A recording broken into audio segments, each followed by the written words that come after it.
Muy buenas a todos, bienvenidos al curso de impresión 3D.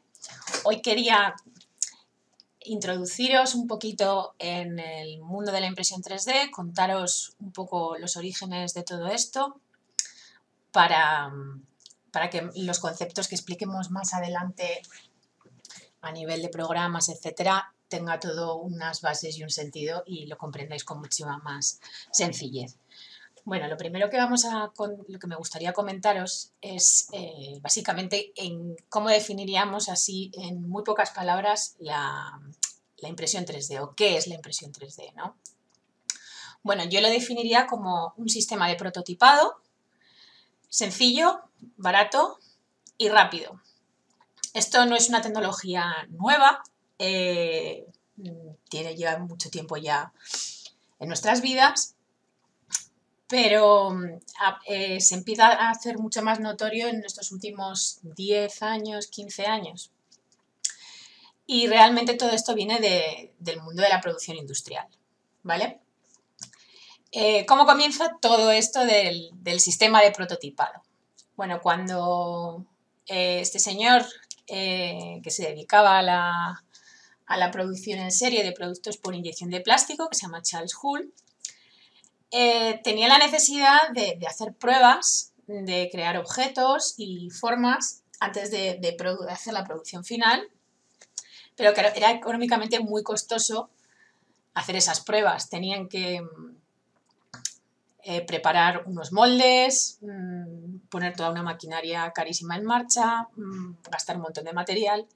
Entonces a él se le ocurre generar un sistema que les permita crear esas piezas de una forma mucho más económica, más rápida y más sencilla, ¿vale? Y ahí podemos ver esa primera pieza que se construyó en 3D a través del sistema de estereolitografía. Es una de las tipologías de impresión 3D, pero hay muchísimas más. Aquí, bueno, podéis ver un ejemplo de imagen de cómo sería, por ejemplo, una impresión 3D por resina. Pero existen muchísimas otras más, como el curado en base sólida, el mecanizado en alta velocidad, la laminación, el sinterizado por láser. Yo no me quiero centrar aquí en muchísimos tipos que existen de impresión 3D, porque nos podríamos pegar haciendo aquí muchísimos vídeos hablando de cada uno de ellos. Vamos a hablar del que más se ha democratizado, por así decirlo, que sería el modelo por deposición fundida, que es el que más se suele ver a nivel de vídeos, a nivel doméstico ahora mismo. Cuando hablamos, por ejemplo, de sinterizado por láser, hablaríamos ya de cosas más industrializadas o por fabricación laminada o mecanizado de alta velocidad. Todo eso ya serían cosas pues más llevadas al mundo de la industria, ¿no? En nuestro caso nos vamos a quedar solamente con el modelo de deposición fundida, que lo inventa este señor a finales de los 80 y que se hace muy famoso porque es un sistema muy sencillo. Básicamente lo que haces es colocar una capa muy fina de plástico que viene de una bobina y que se va colocando capa a capa, una sobre otra, creando pues diferentes formas de nuestras piezas. ¿Qué pasa entre 1989 hasta los 2000 y pico que se democratiza todo esto y es como el boom de la impresión 3D? Bueno, el tema es que nace lo que sería el movimiento RepRap, ¿vale? Que es un movimiento básicamente lo que habla es de liberalizar el software, de hacer cosas gratuitas para que todo el mundo lo pueda usar y básicamente con materiales mecánicos muy sencillos. Aquí podéis ver la primera impresora así como doméstica, entre comillas, y junto con piezas hechas en impresión 3D, crea una máquina para imprimir en 3D. Es decir, que es una máquina que es autorreplicable y que funciona con un software, un programa libre. Esto pues lo que hace es que mucha gente se pueda construir su propia impresora en su pequeño taller, en su casa, en su pequeña empresa para hacer sus propias piezas y que le permiten personalizar además esa máquina, hacer la medida con las funcionalidades que le exigirían básicamente. ¿Qué pasa cuando pasamos de todo este mundo industrial al mundo doméstico. Bueno, pues que nacen un montón de tipologías de impresoras que llamaríamos a nivel doméstico, ¿no? A ver, igual el brazo robótico pues sería algo ya más industrializado, aunque existen brazos robóticos chiquititos adaptados al mundo doméstico, pero sobre todo tenemos estas tipologías de impresoras que son las más habituales que existen en el mercado, las impresoras Delta, que funcionan por ejes polares, por radianes, y que básicamente es una impresora que tiene una pequeña base de impresión, o sea, muy poca superficie, pero que tiene mucha capacidad en altura. Las polares también funcionan muy similares en cuestión radianes, también de sistema matemático. La diferencia es que aquí lo que gira no son solamente los brazos, sino que también gira la base y nos hace un movimiento así muy gracioso. Ahora más adelante os enseñaré unos pequeños cortes de vídeo para que veáis los ejemplos.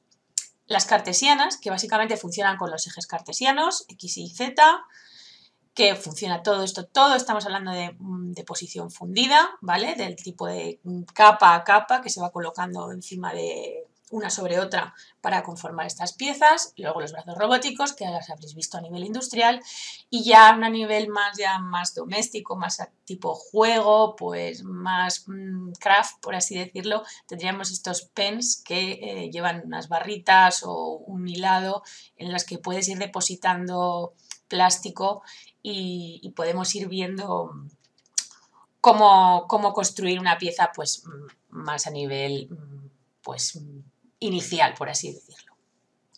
Bueno, yo me voy a quedar con solamente las impresoras cartesianas, que son las que funcionan con el X y Z, porque es algo que como que tenemos nosotros más interiorizado. Básicamente las cartesianas simplemente es una superficie o una cama o placa de impresión en la que depositamos plástico que viene de un filamento bobinado con un extrusor que ronda aproximadamente los 200 grados, que es nuestra boquilla de salida del plástico, y cómo va colocando capa a capa el plástico para construir nuestras piezas. ¿Cómo funcionan estas impresoras? Bueno, pues básicamente cómo funciona es que necesitamos dos tipologías de software y nuestra máquina para imprimir. ¿Qué es lo primero que tenemos que hacer? Lo primero que tenemos que hacer es construir nuestra pieza y luego laminar nuestra pieza. Para que nos entendamos así en lenguaje más mundano, el modelado sería construirlo con cualquier software de construcción 3D y el laminado lo que sería es transformar esa pieza que hemos construido en impresión 3, o sea, en modelado 3D, perdón, llevarla para que nuestra impresora la sepa interpretar y la sepa construir. Es decir, cómo pasar de un objeto tridimensional digital a un objeto físico lo hace el laminado. Primero nosotros construimos nuestra pieza, luego la laminamos y luego la imprimimos. Sin este proceso es imposible pasar de un modelo digital directamente a una impresora. Hay que laminar las piezas y hay que decirle a la impresora qué características queremos que tenga nuestra pieza. Eso lo veremos más adelante cuando hablemos de los sistemas de laminado, y el modelado lo iréis viendo durante todo el proceso de formación de los tutoriales de modelado. Es muy importante hablar del proceso porque muchas veces nos creemos que directamente la pieza o lo que sea que vamos a construir es llegar y ponernos a construirla y ya está. Y las cosas no son así. Básicamente esto es un sistema que nos ayuda a mejorar la creación de piezas, nos lo hace mucho más rápido, nos lo hace mucho más económico, pero lo primero y lo más importante que necesitamos tener muy claro es cuál es nuestra idea, qué es lo que queremos hacer, cuál es la mecánica con la que contamos, la impresora, sus características, sus limitaciones, cómo va a ser además mecánicamente esa pieza, es decir, si es una pieza que nos va a servir simplemente a modo decorativo, si nos va a ser una pieza útil y que tiene que tener una cierta resistencia a peso, a la intemperie, a la humedad. Vamos a tener que tener muy claro nuestro diseño, el proceso de creación de nuestra pieza va a depender muchísimo de nuestro diseño, de que tengamos muy claras pues, las medidas, el peso y las características técnicas que va a tener nuestra pieza. Luego, por otro lado, tendríamos los software que vamos a utilizar, que en nuestro caso pues, serían los programas de modelado 3D y el programa de laminado, la tipología del material, que hablaremos más adelante de tipologías de materiales que podemos encontrar dentro de la impresión 3D, y luego llevar todo este proceso a la práctica con nuestra impresora. Bueno, esto sería básicamente todo el proceso que hay que llevar a la hora de crear una pieza, desde nuestra idea mental hasta llevarlo al mundo físico. Parece que son unos cuantos pasos, pero realmente todo forma parte de un proceso continuo y que un paso interviene en el siguiente y están todos muy correlacionados. Bueno, ¿qué ha posibilitado todo el tema de la impresión 3D? La impresión 3D se ha sumergido en muchísimos sectores y ha mejorado la vida de muchos procesos laborales, médicos, de construcción, decorativos, nos ha ayudado en temas de educación, nos ha facilitado muchísimo las cosas en tema del diseño, se ha metido en el mundo real de una forma muy, muy directa porque la gente ha sabido encontrarle muchísimas posibilidades.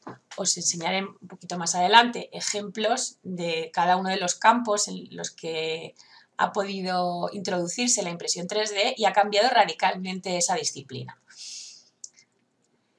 Así que, bueno, como nota final, lo que me gustaría es que os quedaseis con que la impresión 3D básicamente es un sistema de prototipado rápido, barato y sencillo, que funciona en el caso más habitual por deposición fundida y que nos permite generar esos objetos tridimensionales con diferentes materiales, propiedades, todo con la única ayuda de software, ¿de acuerdo? Así que espero que os haya quedado un poquito más claro de qué va esto la impresión 3D, cómo nació y todas las posibilidades que tiene, porque esto lo que nos permite es llevar todo lo que nos imaginemos de una forma mucho más fácil al mundo real. Hoy quería enseñaros las diferentes plataformas que existen en Internet a nivel ejemplificativo de todo el soporte técnico, de piezas, de informativo que puede existir en la red para la impresión 3D. En primer lugar, contaros que, aunque no sepáis modelar en 3D, se puede imprimir muchas cosas en 3D y ya existen muchísimas plataformas que nos pueden dotar de modelos gratuitos, bastante bien fabricados o construidos digitalmente y que son perfectamente replicables en una impresora normalmente doméstica. Yo aquí he seleccionado algunas que son bastante conocidas. La primera de todas es Thingiverse.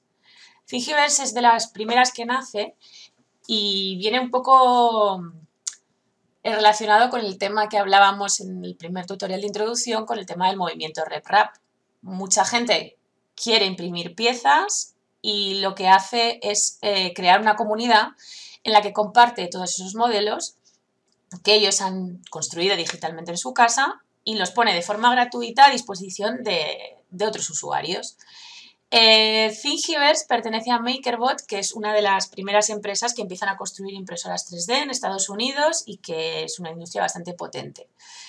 En la página de MakerBot podemos encontrar también muchísima información muy, muy interesante relacionada con el tema de la impresión 3D, el tema de la formación en el aula para los chavales, el punto de innovación que supone la impresión 3D y, por supuesto, conocer con qué marcas trabajan, tener información, materiales y si queréis compraros una impresora, pues también podéis compraros una impresora. Tienen un montón de modelos, es una marca americana, pero quería basarme más no solamente en lo que han hecho a nivel de producto y de impresoras 3D y a nivel educativo y cómo han implementado todo el tema de la impresión 3D, quería más que vieseis que ponen a nuestra disposición, gracias a muchísimos usuarios que han ido subiendo sus piezas, lo han ido catalogando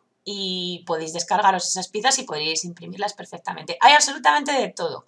Hay cosas que están mejor hechas, otras que pues tienen algunas carencias, hay unas que son meramente decorativas, otras que son muy útiles y que pueden resolvernos pues alguna pieza que se nos ha roto, determinada cosa.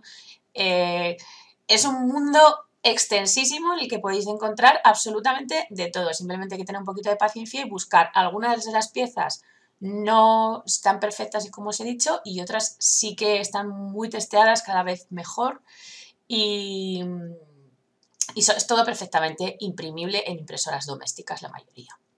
¿Vale? Para que le echéis un vistazo.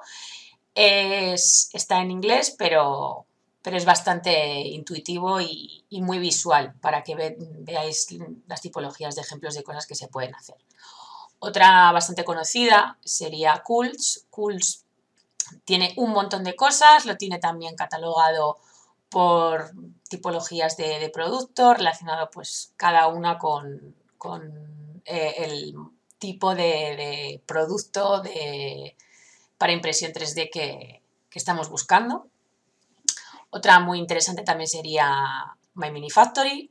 My Mini Factory además no solamente te permite descargar piezas gratuitas, sino que además puedes comprarlas.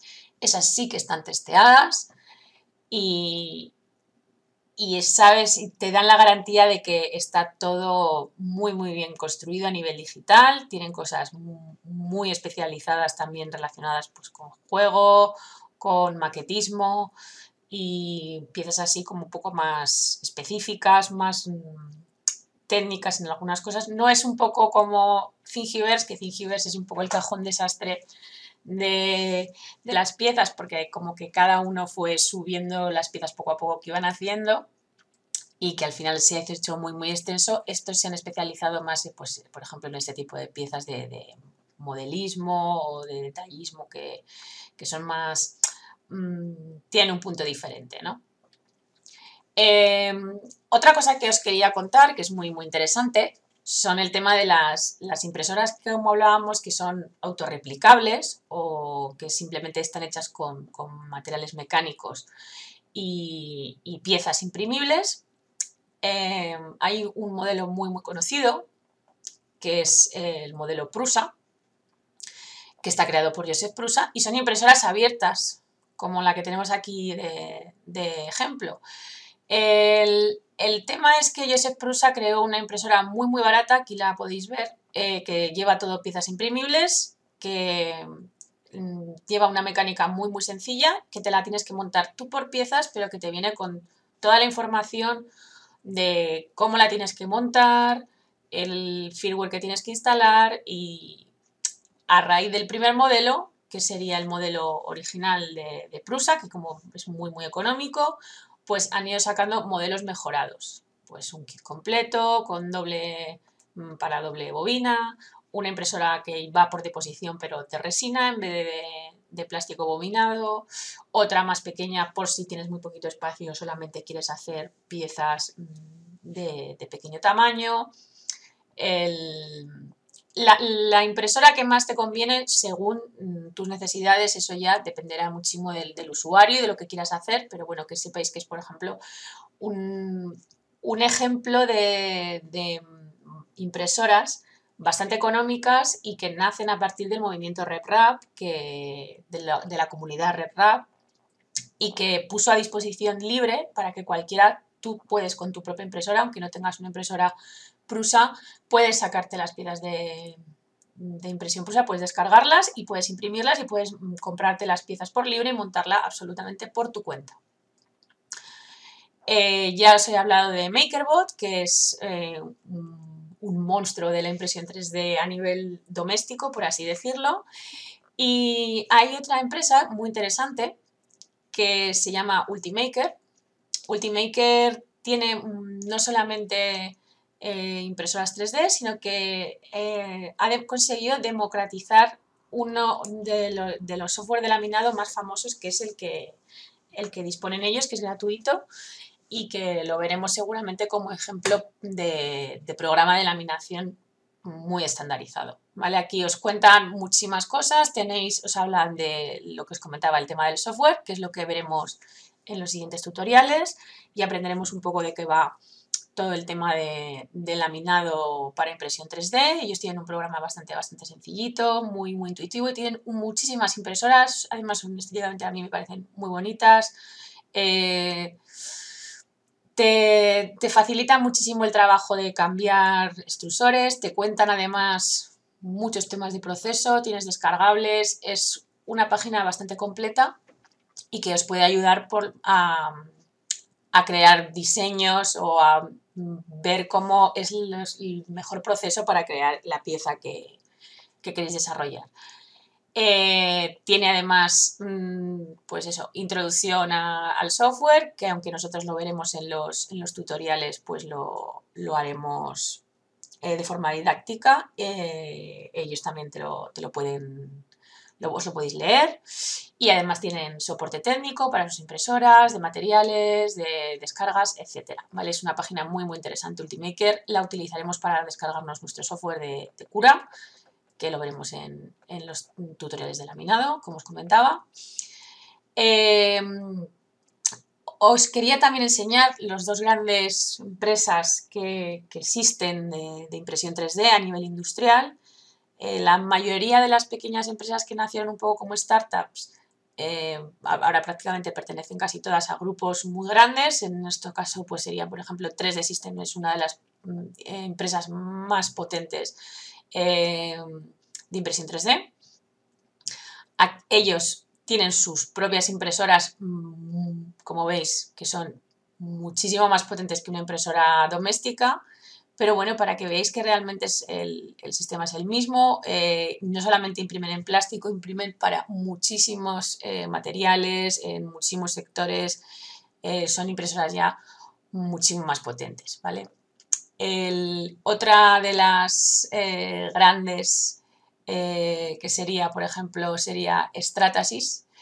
Es también otra de las grandes empresas de impresión 3D, que también son todas estadounidenses, tienen muchísimo desarrollo y tienen un montón de información.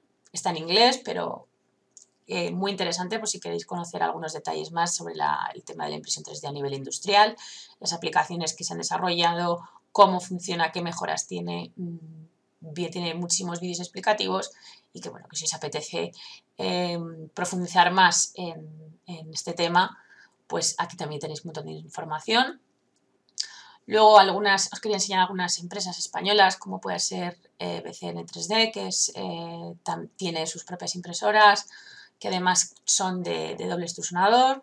Hablaremos del tema de las impresoras de doble extrusionador. Veis que además colaboran con muchísimas empresas formativas, tal. Puedes imprimir varias piezas simultáneamente en sus impresoras. Tienen además descarga de software, que es su propia versión de Cura, que es el programa que veremos básicamente de laminado, como os comentaba.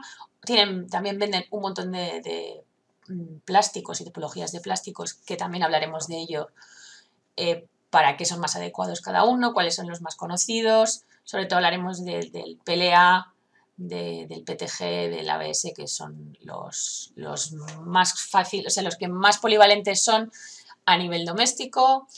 También te cuentan un poco en todos los campos en los que están trabajando, o sea que si os apetece echarle un vistazo, es una página muy interesante.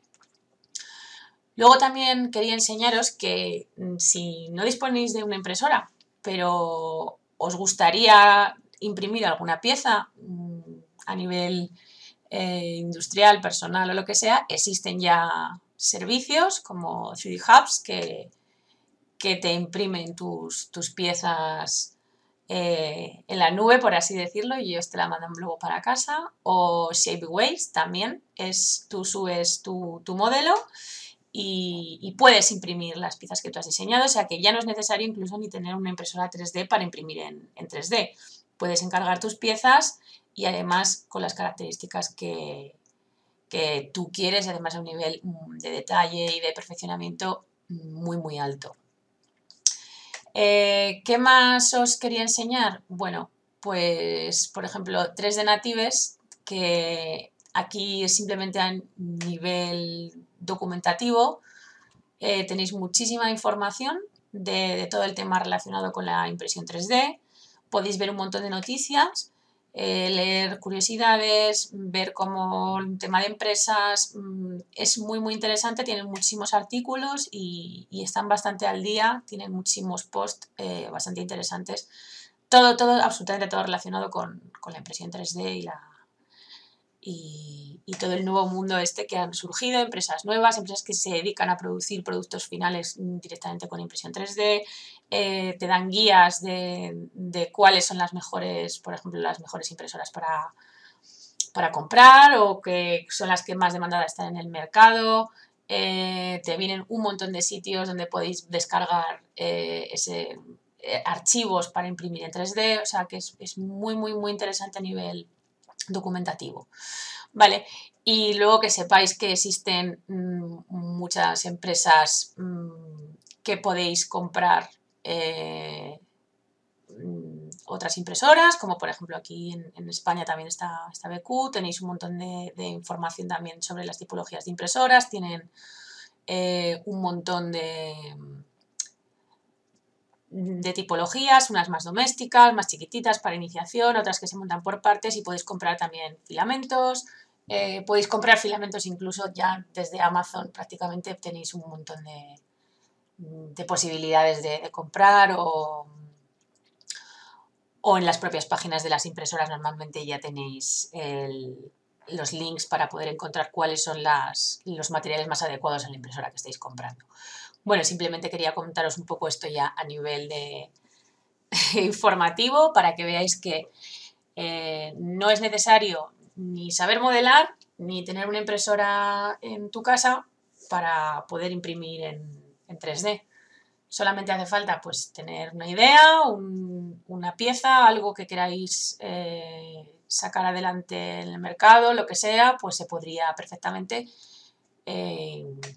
gracias a servicios pues eso de alquiler o si queréis una pieza en determinado, seguramente alguien pues ya la podría haber modelado y construido en digital y la habrá subido o de forma gratuita o a precios muy, muy, muy bajitos en estas plataformas de descarga y de compra de modelos.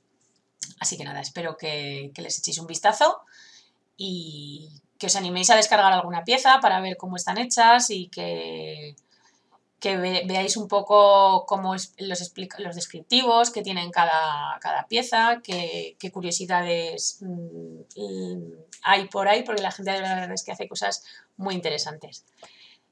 En el próximo tutorial veremos un poquito más ya a nivel de software de laminado, cómo descargar una pieza de cualquiera de estos repositorios y preparar los conceptos básicos que necesitamos para imprimirla.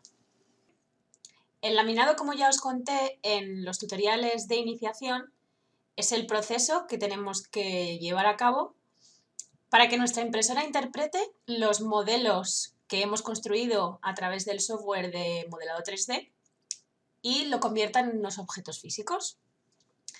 En nuestro caso vamos a utilizar Ultimaker Cura, que es un software gratuito que pertenece a la casa Ultimaker y que os lo podéis descargar directamente desde su página web.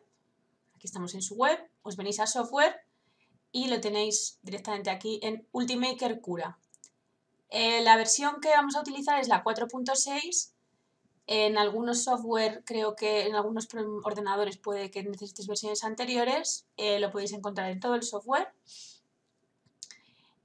Y además lo tenéis en todas las versiones, tanto Mac, Windows y Linux. Así que simplemente venís aquí y hacéis la descarga gratuita y lo instaláis. Para ejemplificaros hoy un poquito, he descargado un modelo desde la página web de Thingiverse. Recordáis que también en las primeras nociones de impresión 3D vimos algunos bancos de objetos. En este caso pues nos hemos descargado esta figurita. para que aprendamos los conceptos básicos que necesitamos conocer a la hora de laminar una pieza, para que nuestra impresora interprete bien ese modelo que hemos creado y tenga las características que nosotros queramos dotar a nuestro objeto. Unas características que se dan en función de la funcionalidad o las necesidades que tengamos de ese objeto. En nuestro caso, bueno, lo voy a ejemplificar con una figura muy sencillita.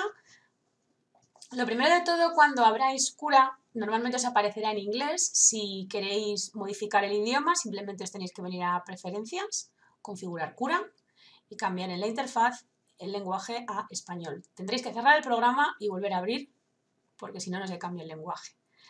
¿De acuerdo? Lo primero que os preguntará, que aquí no nos aparece ya porque este programa ya lo tenía instalado, es ¿qué impresora vamos a utilizar? Si no sabemos qué impresora vamos a utilizar, no podemos laminar una pieza. El laminador necesita saber qué superficie y qué volumen tiene nuestra impresora para poder dotar a la pieza a las características que queremos, porque le tiene que colocar y tiene que darle una serie de coordenadas de movimiento a la impresora para que construya esa pieza. Entonces, podemos, si tenemos una sola impresora, nos vendríamos aquí y agregaríamos la impresora en la ventana que nos aparecería en el cuadro de diálogo, y si tenemos más impresoras, simplemente nos venimos aquí arriba. En mi caso, yo tengo una BQG Festos 2, pero si tenéis varias impresoras, pues las podéis agregar. Una impresora fuera de red, como las convencionales más antiguas que no iban a través de internet, y tenéis aquí un listado inmenso de impresoras. Es raro que no os aparezca la marca de vuestra impresora. Buscadla porque es bastante probable. Y si tenéis una impresora ya más moderna, simplemente os tenéis que venir aquí, agregar una impresora, agregar la impresora por la IP y automáticamente se os conectará a través de vuestro router. Bueno, en nuestro caso ya la teníamos agregada y así que nos genera aquí este ficticio, así muy bonito, de nuestra impresora, como es en modo físico. Si yo cambio ahora mismo y agrego otra impresora, vamos a hacer la prueba para que veáis. Vamos a poner una de su marca, una Ultimaker S5, por ejemplo. Aquí nos genera, ¿veis? Ese ficticio con nuestra cama de impresión y con la volumetría de impresión que tiene esa impresora. Para movernos en el espacio dentro del software podéis hacerlo con la ruletita del ratón. Con el botón derecho orbitáis y con el botón normal, con el izquierdo, trabajaremos con nuestra pieza. Bueno, vamos a poner la que ya teníamos por defecto y veis, automáticamente ya nos lo cambia. Y yo me he descargado la piececita de ejemplo de aquí de Thingiverse, Download Files, y os aparecerá pues un zip con una serie de archivos, con una licencia, un README, una tarjeta de atributos, imágenes del producto normalmente, en una tridimensional y una real, y el objeto 3D es el que vamos a lanzar directamente aquí. ¡Pum!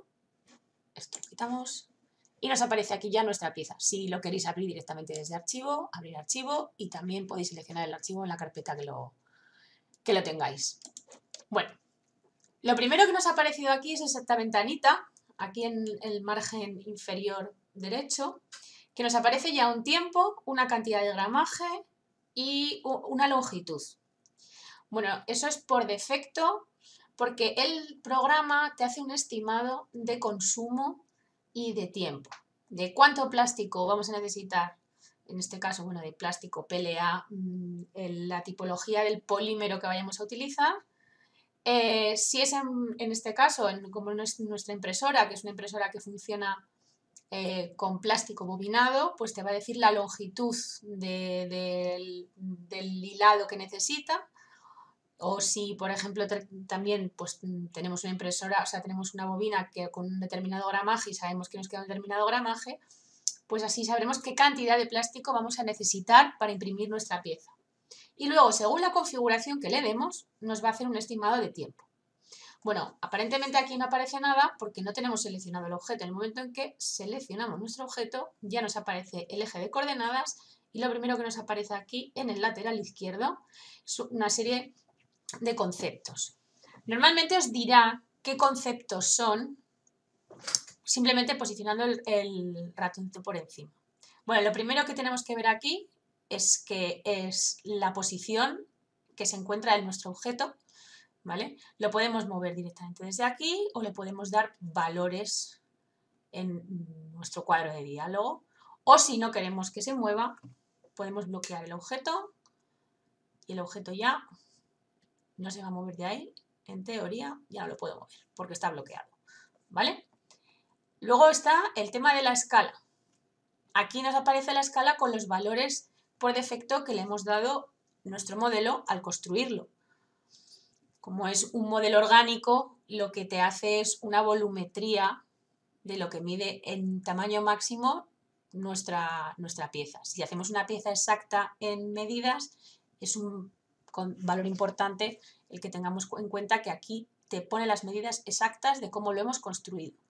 Si quisiéramos, por ejemplo, sacar luego una pieza con un tamaño más grande, simplemente lo podríamos decirle, bueno, que mantenga la escala uniforme, ya te viene marcado por defecto, o si quieres ajustar una escala en concreto también la puedes marcar, pero en el momento en que yo modifico aquí, le digo que quiera que sea un poquito más grande o más pequeño, automáticamente se me va a corregir en el resto de los ejes y me da los valores de medida. Para que más o menos tengamos una idea de que si aumentamos el tamaño de nuestra pieza por porcentaje, sepamos cuáles van a ser las dimensiones generales máximas de nuestro objeto. O si quiero que, por ejemplo, como máximo esta pieza pues mida 12 centímetros, en este caso pues sería 120 milímetros, automáticamente te hace la conversión en porcentaje. Es útil sobre todo cuando quieres sacar un tamaño máximo en concreto o no te quieres pasar de determinada medida para hacer determinadas piezas. Pues puede ser interesante si quieres sacar de una misma pieza diferentes volúmenes, una misma pieza la quieres replicar varias veces, el valor que le demos aquí se alterará en función de lo que aquí le coloquemos. Luego si queremos girar nuestra pieza, simplemente nos venimos aquí encima de los ejes de rotación y veis que lo podemos girar y nos da el valor en grados. Si pulsamos control, se nos va haciendo cada 15 grados en la rotación. Lo podemos también girar en otros ejes, pero en nuestro caso la forma más cómoda de imprimir nuestra pieza siempre será la que tenga una superficie plana de apoyo. Casi todas las piezas que vayamos a imprimir van a necesitar una zona mínima de apoyo y ahora vamos adelante explicaremos por qué. Porque evidentemente si hemos hablado que la impresión 3D es sobre todo la que es por deposición fundida, son capas de plástico que se van posicionando una sobre otra, necesita una primera capa, un suelo, un apoyo donde colocar esa capa inicial y empezar a crecer hacia arriba. Aquí aparece el valor de espejos por si queremos sacar una pieza simétrica y nos haría una simetría. En este caso nuestra pieza ya es simétrica, con lo cual no serviría de nada hacer una simetría porque es perfectamente simétrica entre sí.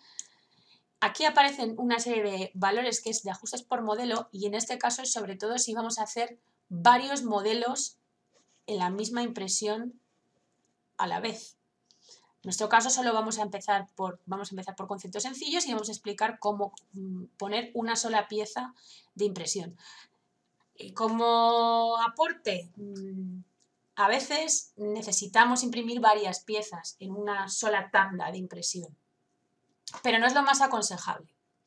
Primero, tarda más tiempo porque el cabezal de la impresora tiene que viajar de una pieza a otra, ya que tiene que ir haciendo capa a capa. Y eso hace que los desplazamientos aumenten nuestro tiempo de impresión y no nos interesa. Y luego, aparte, a veces, por tema de ajustes mecánicos de la propia impresora, puede haber ciertos desplazamientos, puede tener ciertos errores a la hora de imprimirse. No es lo más recomendable, pero si lo tenéis que hacer porque tenéis que hacer una tanda muy grande de objetos exactamente iguales y replicarlos y llenar la bandeja, es muy cómodo porque en una sola impresión la ponéis y os olvidáis y tenéis muchísimas piezas y yo aquí pues puedo poner varias veces el mismo modelo y veis que automáticamente ya se me colocan, pero tendría que viajar el cabezal, tendría que viajar desde esta pieza hasta esta pieza, hasta esta pieza conforme los va construyendo. Y eso es lo que decimos que no es interesante. Y aparte, y a veces por temas del plástico, de la temperatura, de lo que sea, puede generar pequeños errores en la superficie de nuestras piezas y eso haría que tuviesen peor calidad de acabados y no nos interesa. Me voy a consuprimir, eliminamos las piezas que no queremos. Nos quedamos con nuestra pieza de modelo inicial. El bloqueador de soportes es por si no queremos que genere soportes en algunas zonas. Ahora hablaremos de lo que son los soportes y hablaremos de para qué puede interesarnos esto. O sea que estos dos conceptos de momento los vamos a dejar apartados para más adelante. Nos quedamos con que podemos mover y desplazar el objeto en la superficie, siempre y cuando, aunque yo lo intente subir en Z, el modelo va a volver a la base porque va a necesitar apoyarse en la base. Eso por defecto lo vamos a ver, porque si no empezaría a imprimir en el aire y no serviría de nada. O sea, eso sí que es importante. El tema de la escala, que la podemos modificar aquí, aunque yo siempre os recomendaría que construyeseis vuestros modelos ya directamente con las medidas exactas o lo más fiel posible a lo que va a ser en la realidad. Y el tema de la rotación es meramente para facilitarle a la impresora o si metéis varios modelos, que cómo lo coloquéis todo esto y cómo una vez que os descarguéis una pieza, que la hayáis generado con los ejes invertidos o alguna cosa y que la queráis colocar en la posición más cómoda para que tenga la superficie más adecuada para imprimirse. Eso hablaremos un poco del tema de cómo colocar las piezas, los conceptos de cómo tengo que preparar una pieza para imprimir, pero sí que quedaros con la idea de que tiene que estar en una superficie plana y que va a ser la parte principal, porque tiene que adherirse muy bien a la base, porque si no es posible que se nos desplace la pieza al imprimirla, y eso haría que se fallase la impresión, perderíamos plástico, tiempo y bueno, y dinero, porque al fin y al cabo pues el plástico también tiene su valor y el tiempo tiene su valor. Bueno, vamos a ver esto de aquí, que nos aparece este cuadrito de diálogo. Por defecto vienen aquí simplemente esto de encendido apagado, fine, que decimos que es esto, y aquí nos aparece así como una rejilla. Bueno, lo primero de todo vamos a darle aquí encendido y nos va a aparecer este panel de ajustes de impresión. Bueno, el fine que veríamos aquí sería el perfil y el perfil lo que define es todos los ajustes que le vamos a dar.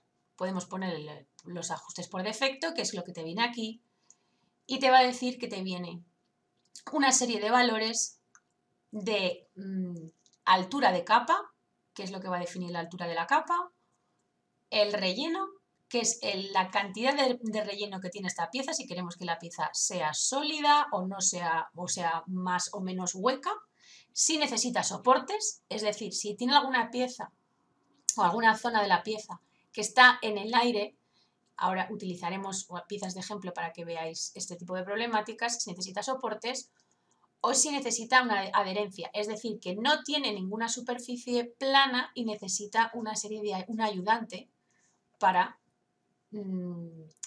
que se adhiera bien a esa base y podamos imprimirla con toda fidelidad. Bueno, esto es lo que viene por defecto, que son muy poquitos conceptos y a ver, si no tienes nociones de impresión, pues es lo recomendado. Simplemente es que si queréis que tarde menos tiempo, pues la altura de capa será mayor. Vamos a darle, por ejemplo, un valor de 0,6 y vemos que aquí nos da un valor. Tarda un poquito, porque tiene que hacer todo el proceso de segmentado o de laminado que llamaríamos. Bueno, pues nos dice que con un 0,6 tarda 1 hora con 22 y con un 20% de relleno. Si yo sustituyo esto y le digo que quiero una de 0,15. Teoría va a tardar más, tiene que hacer más capas, tiene que moverse más veces.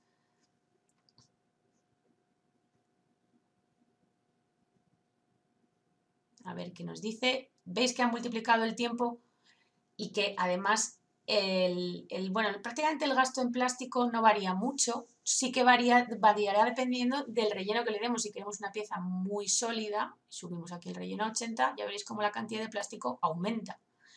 Tendremos una pieza más pesada, también más resistente, pero nos va a tardar mucho más tiempo en imprimirse y mirad, veis la cantidad de plástico que ha cambiado y va a tardar muchísimo más porque tiene que expulsar muchísimo más plástico y hacer muchísimos más recorridos.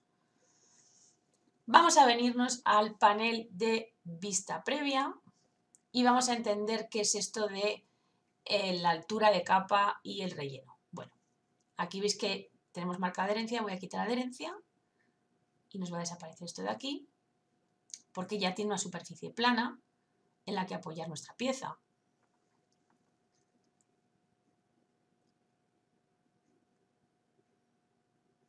A ver si lo podemos previsualizar. Correcto. Bueno, ya como veis, aquí ya nos aparecen una serie de líneas en el modelo. Esas líneas son las capas que va a generar nuestra impresora para generar nuestro modelo. Si nos venimos aquí a la barrita de aquí abajo y nos venimos, por ejemplo, a mitad del proceso, a ver si lo conseguimos previsualizar.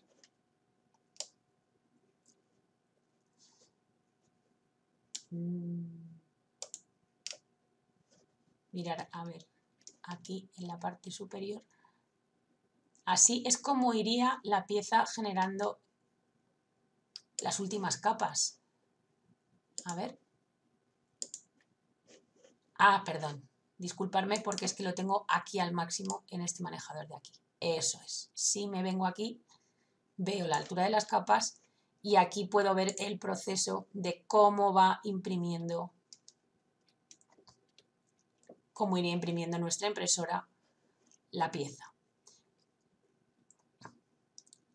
Lo primero que genera normalmente, vamos a venirnos voy a parar esto para que veáis el inicio del todo. Lo primero que hace es generar los contornos. Lo primero que genera son las paredes que llamaríamos de nuestra pieza.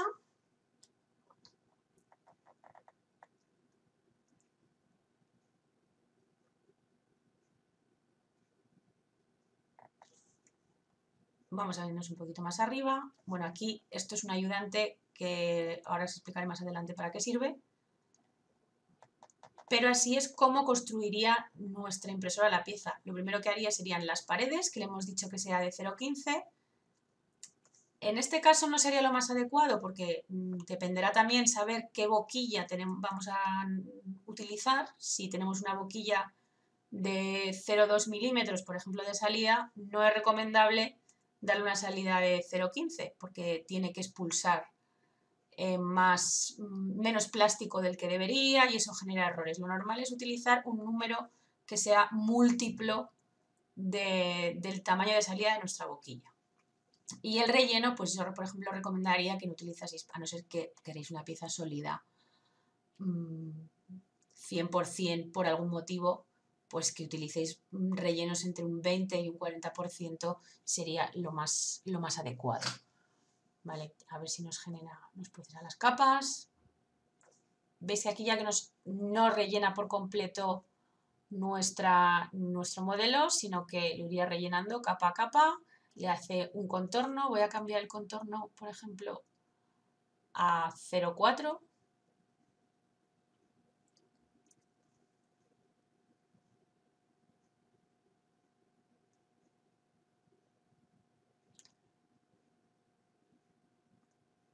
Mira, veis que hace muchas menos capas. Ahora las líneas son mucho más marcadas y expulsa mucho más plástico, expulsa 3 contornos.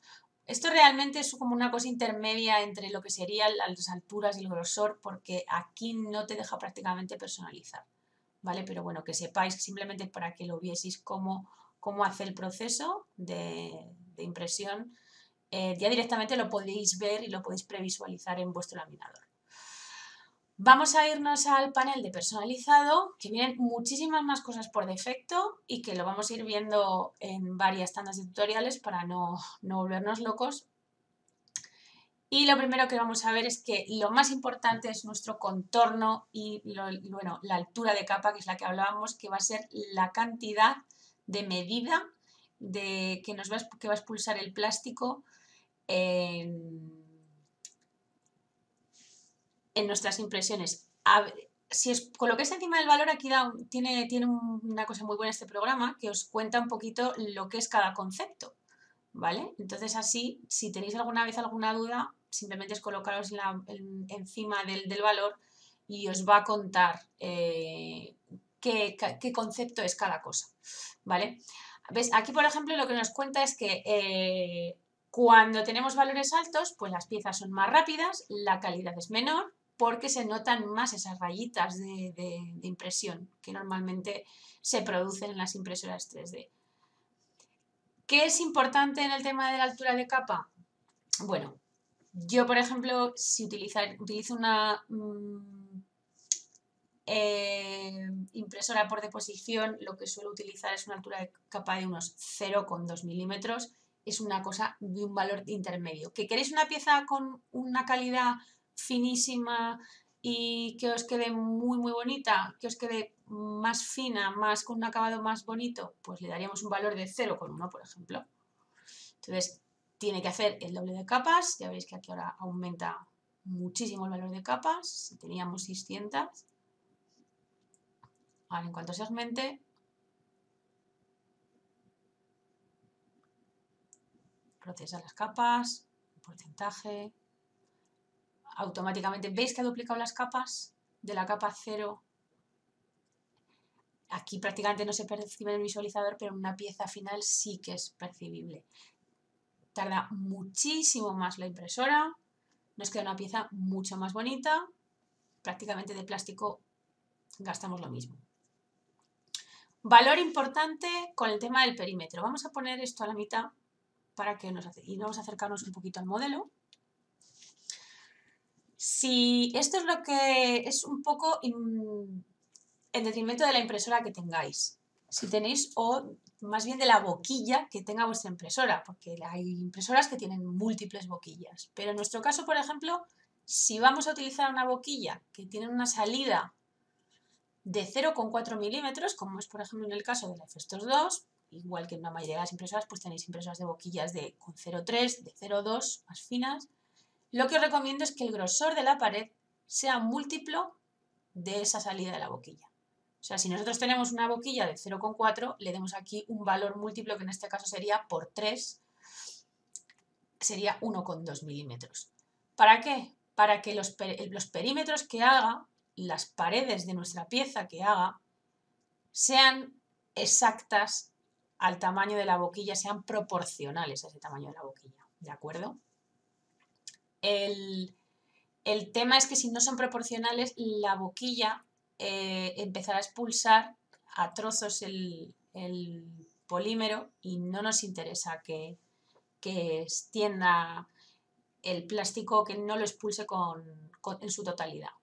Puede generar problemas a la impresora y puede generar problemas en la salida de la pieza. Lo mejor es que utilicéis esos valores proporcionales a la salida.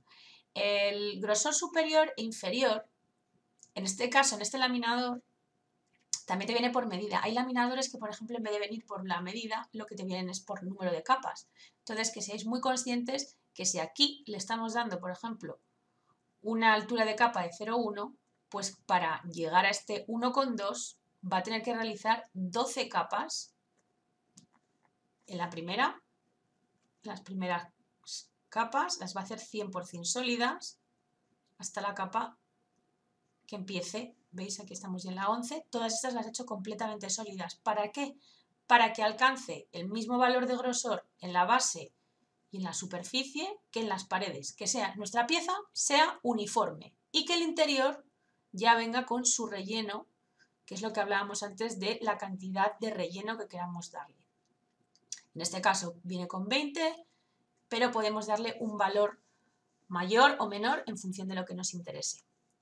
Así que pensad muy bien qué le exigís a vuestra pieza, si queréis una pieza sólida, si queréis una pieza hueca, el peso y la cantidad de plástico y el tiempo que queréis dedicar a esa impresión, porque estos valores son primordiales, el tema de la altura de capa, los perímetros tanto de pared y los grosores superior e inferior y la cantidad de relleno que vamos a utilizar para determinar el tiempo de impresión y la cantidad de plástico que vamos a gastar. Bueno, espero que por lo menos ya os hayáis quitado el miedo a enfrentaros a un laminador y seáis capaces de descargaros una pieza, colocarla en vuestro programa, configurar la impresora, darle unos valores de escala, vamos a volver a la fase de preparación, darle unos valores de escala, de posición y de rotación, y que por lo menos seáis capaces de venir al panel de recomendado y entendáis que estos valores lo que van a determinar es la calidad de nuestra pieza, lo que va a determinar es la cantidad de relleno, que lo que va a hacer es influir muchísimo en el tema de la cantidad de plástico y en el peso de nuestra pieza y en la resistencia de nuestra pieza. Y más adelante vamos a explicar lo que son ya los temas de los patrones de nuestros soportes, de nuestros rellenos, lo que son los soportes y los ayudantes de adherencia. En el tutorial anterior estuvimos viendo los parámetros iniciales, por así decirlo, que te vienen de forma recomendada en nuestro laminador, y las modificaciones principales que podíamos hacer de movimiento, escala, rotación y posición.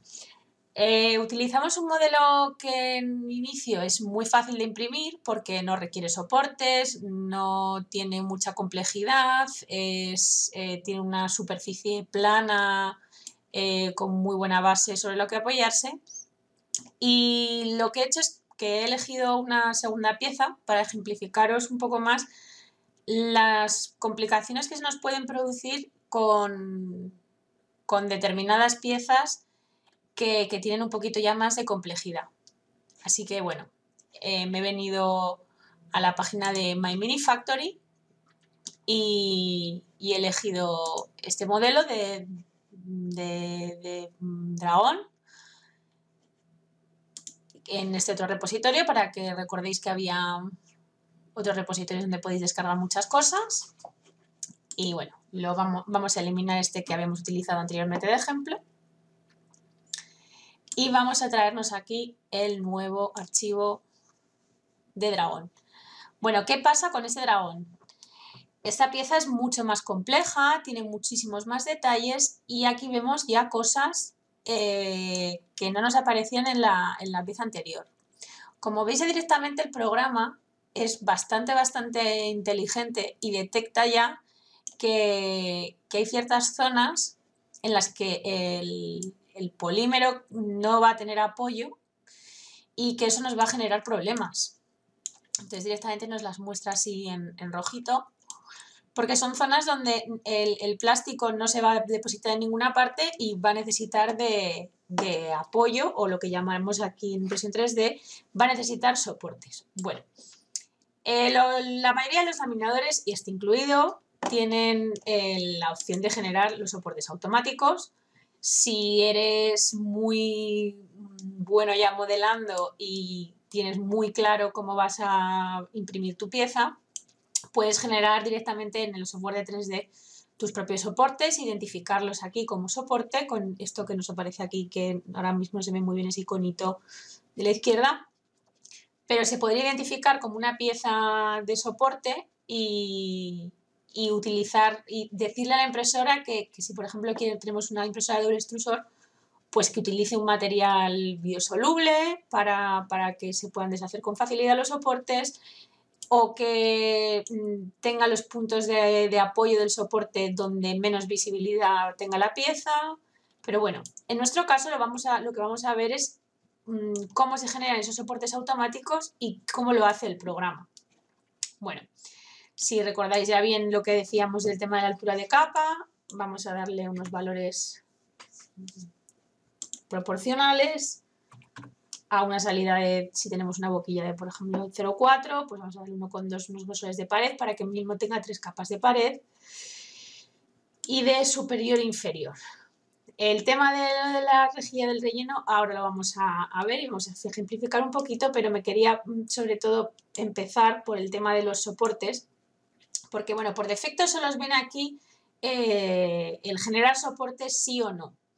Si yo marco que sí, y le digo que sí, ya me aparecen más opciones, ¿vale? De momento al principio no. Y si necesito más opciones, las puedo configurar. Recordad que, bueno, este programa es extensísimo, tiene muchísimas más opciones. De momento solo estamos viendo las que vienen por defecto en el modo de personalización, pero que aquí en preferencias podemos venirnos y podemos, vamos, ajustar muchísimas más cosas y muchísimos más parámetros a la hora de imprimir. Nos vienen una serie de marcados, pero podríamos marcar muchos más. Bueno, si nos venimos aquí en la parte de abajo, un poquito más, aquí en soportes, vemos que nos viene la opción de generar soportes, que ya nos viene aquí, la colocación de los soportes. Nos da dos opciones, que si es, ahora veremos por qué lo del generar los soportes, el patrón que va a utilizar para crear ese soporte y la densidad.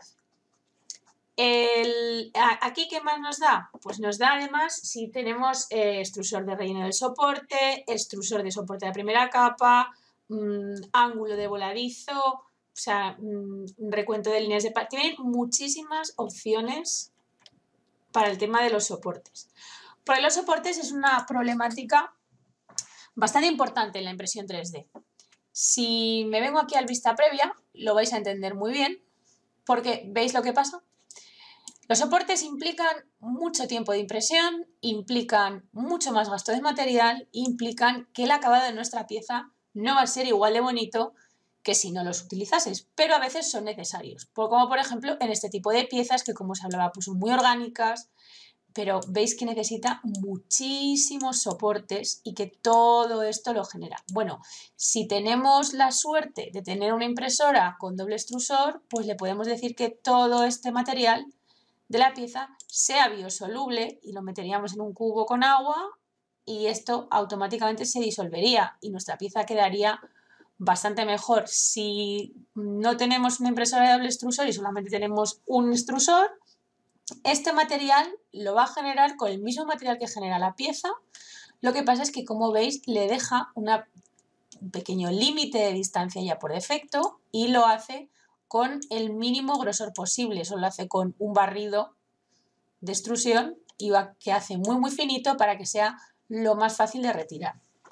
Bueno, esto dependerá también de la configuración que le demos, ¿de acuerdo? Aquí cuando le decimos en todos sitios o solo tocando la placa de la base es importante.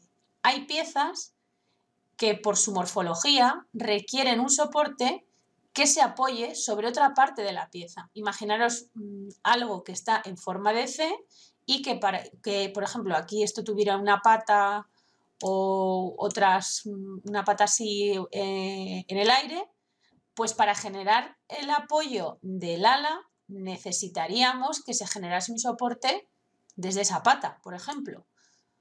En este caso, toda la pieza, como va prácticamente apoyada, pues genera todos los soportes directamente en el suelo. Pero a veces se puede dar la circunstancia de que necesite esos soportes en otras partes de las piezas. No es recomendable. ¿Por qué? Pues porque ya entendemos, o sea, si tenemos una zona que nos va a quedar un poquito peor en acabado porque va a llevar soporte y el plástico no deposita igual cuando está en una superficie plana o cuando deposita sobre otra ya impresa de forma correcta, suelen quedar pequeños detallitos en la zona de recorte que afean el acabado final, ¿no? Entonces lo más interesante es que sería que, bueno, si podemos evitar el que no se apoyen en todos sitios y que nuestros soportes sean solo tocando en la placa de la base, es lo más recomendable. Si no es posible, pues le tendremos que decir que en todos sitios. El tema también de cómo generar esos soportes. Tenemos muchísimas tipologías. Si lo marcamos en líneas, veréis que ahora mismo lo que nos va a hacer es que nos cambia el patrón. A ver, tarda un poquito en generarlo. Ahí está. Veis que ha cambiado el patrón, lo podemos ver perfectamente desde aquí abajo. La diferencia, si le decimos que lo genere en zigzag, tarda un poquito menos, expulsa menos cantidad de plástico, tiene menos apoyo. A ver si no lo ha cambiado. Sí. Lo que pasa es que, a ver, en la parte de abajo nos genera una rejilla igual, pero veis que aquí, no sé si se puede distinguir muy bien, lo que hace es caminos que va yendo y viniendo. Lo que pasa es que para que estos caminos, como son solo de un grosor de contorno de nuestro grosor de boquilla, que en este caso sería 0,4, pues para que tengan mayor apoyo y esos soportes no se caigan mientras lo estamos imprimiendo por la vibración de la impresora, porque puede haber un momento que no expulse bien el plástico, pues genera una rejilla, una cuadrícula abajo, pero si os fijáis, el patrón es en zigzag, veis que va hacia arriba, va hacia abajo, se ve perfectamente en la zona de apoyo. ¿Veis los problemas que se generan en la zona interior? Ya directamente hasta te lo premuestra el software, pues las zonas donde no va a tener apoyos y donde va a haber hilos que si la velocidad de impresión es baja, aquí nos puede generar errores y nos puede salir con fallitos. Y eso pues no es interesante. No es interesante. Entonces es importante saber cómo vamos a colocar las piezas a la hora de imprimir y que, por ejemplo, pues en este tipo de piezas es complejo. Y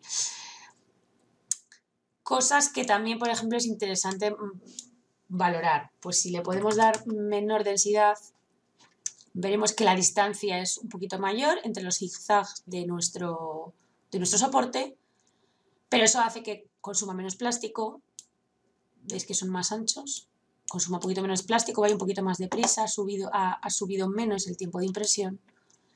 Y bueno, si la impresora tolera ciertas zonas de voladizo, por la velocidad de impresión que lleve, pues bueno, nos puede acarrear menos errores y menos problemas, ¿vale? Si yo cuanto más reduzca el zigzag, vamos a bajarlo, veréis que amplía el margen de anchura de cada zigzag entre una vuelta y otra. Veis ahora que son muchísimo más anchos y que lo hace mucho más visible el camino que lleva el soporte. Aquí veis que, por ejemplo, veis al decirle en todos sitios, sobre la pata, no sé si se percibe muy bien, sobre la pata de aquí, nos está generando soporte para generar parte de la cabeza. Si yo simplemente le digo que quiero que toque la placa de la base y que no genere soporte aquí, ahora mismo, en esta patita, no nos va a generar un soporte en la cabeza.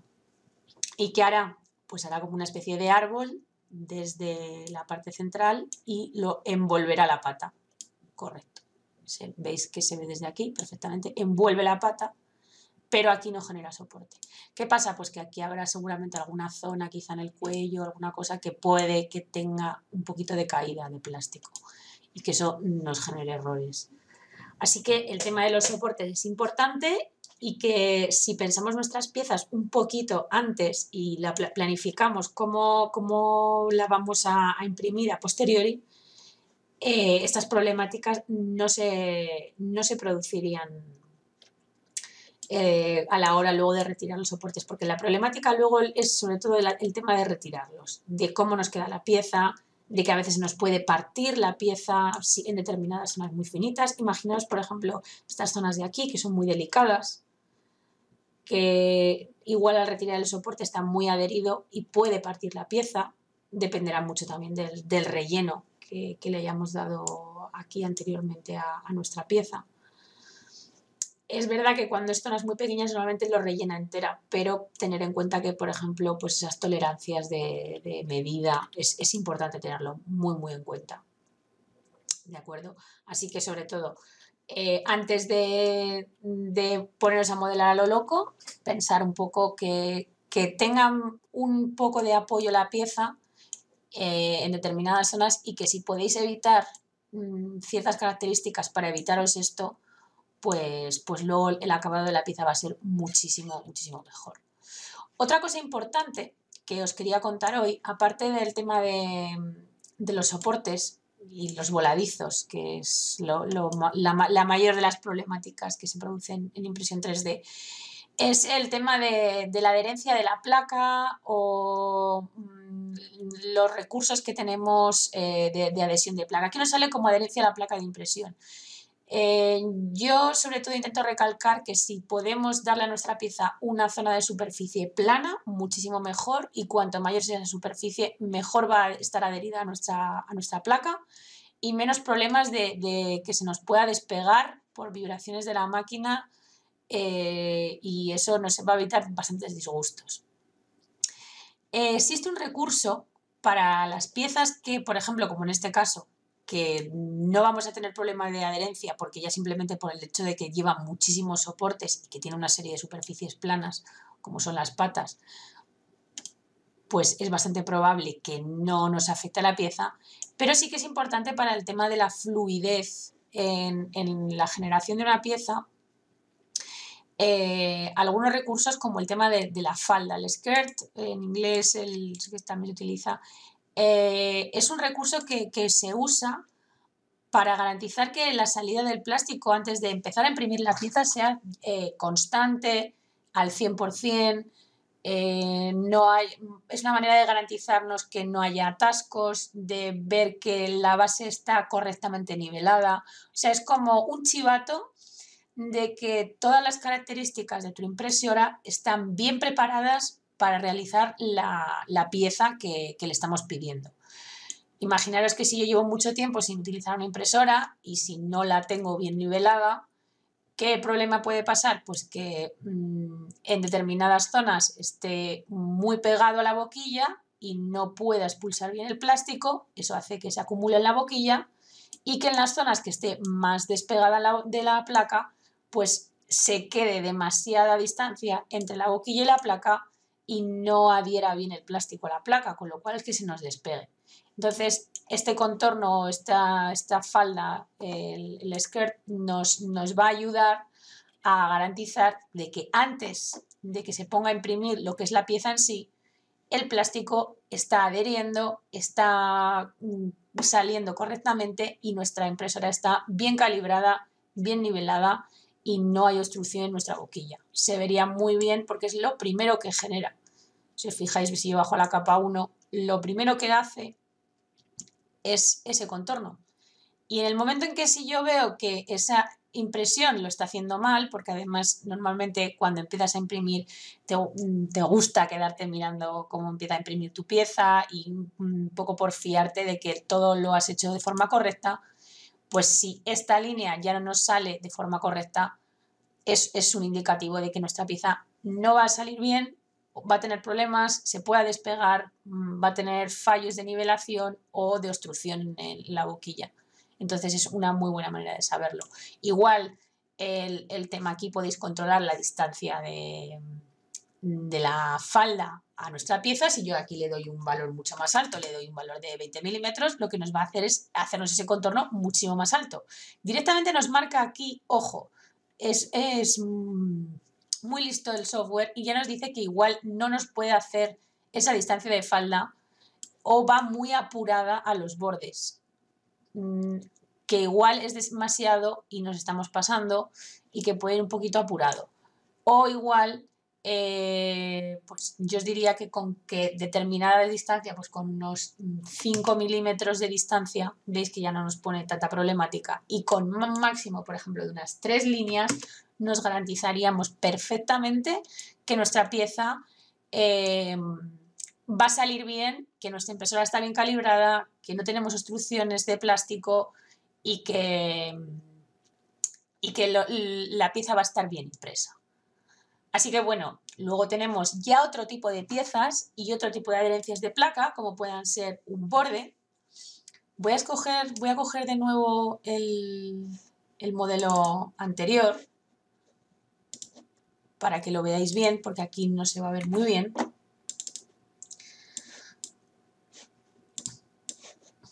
Aquí traeríamos otra vez al conejito. Si yo me vengo a vista previa, bueno, aquí como veis la traducción es un poco, si lo veis en inglés y en castellano creo que está incorrecto, porque creo que falda lo interpreta como borde o al revés, o por lo menos en versiones anteriores, ahora no sé si lo hará igual. A ver, si yo le pongo un borde, lo que va a hacer es generarnos un borde automáticamente adherido a nuestra pieza. En este caso no sería necesario, porque nuestra pieza es redonda. O sea, nuestra pieza es plana en la parte inferior, pero si tenemos, por ejemplo, una pieza que fuese con imaginaros una forma pues como de un huevo. Vamos a girar esta pieza, por ejemplo, vamos a prepararla mal. Imaginaros que yo la he puesto mal y la ponemos así. ¿Veis? Automáticamente nos lo baja la base. Aquí no tendría superficie de impresión y aquí nos necesitaría generar un soporte. Bueno, pues ¿cómo, por ejemplo, podríamos arreglar este tipo de problemas? Porque imaginaros que toda la pieza fuese redondita. Bueno, yo os diría que lo normal es que creaseis una balsa, que se suele llamar. Y lo vamos a ver ahora.